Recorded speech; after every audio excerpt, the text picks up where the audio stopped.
तो रेट क्या होगा।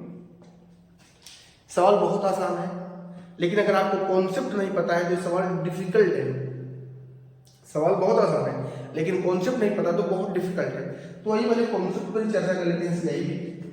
तो कॉन्सेप्ट क्या है दोस्तों, आइए उस पर चर्चा करते हैं।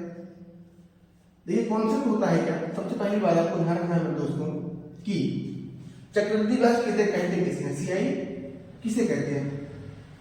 चक्रवृद्धि ब्याज का मतलब होता है ब्याज पर ब्याज, ब्याज पर ब्याज क्या कहलाता है, चक्रवृद्धि ब्याज कहलाता है।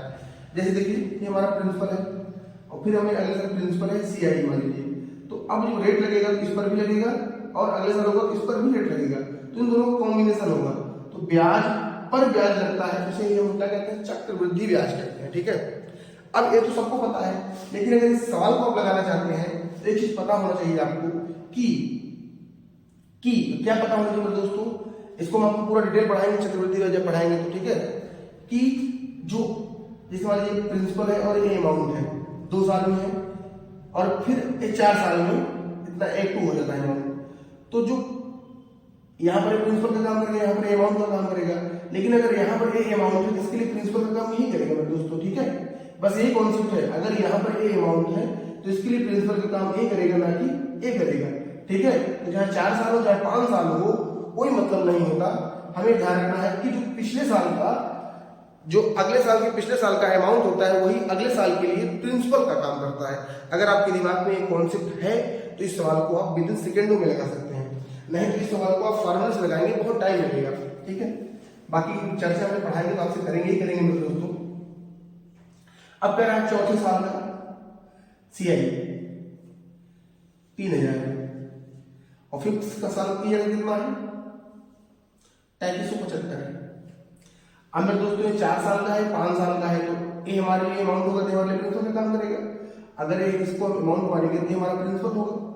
अब डिफरेंस कितने का है, अगर 2 साल का होता है स्क्वायर रूट, 3 साल का होता है क्यूब, 1 साल का होता है कुछ नहीं करते, तो वहां पर डिफरेंस कितने का है 1 ईयर का है, 1 ईयर का डिफरेंस है। तो सबसे पहले जो कटे उसको काट लो, तो हमें देखने से लग रहा है 5 से कट जाएगा, 5 से काटेंगे 5 × 30, 5 × 30, 5 ×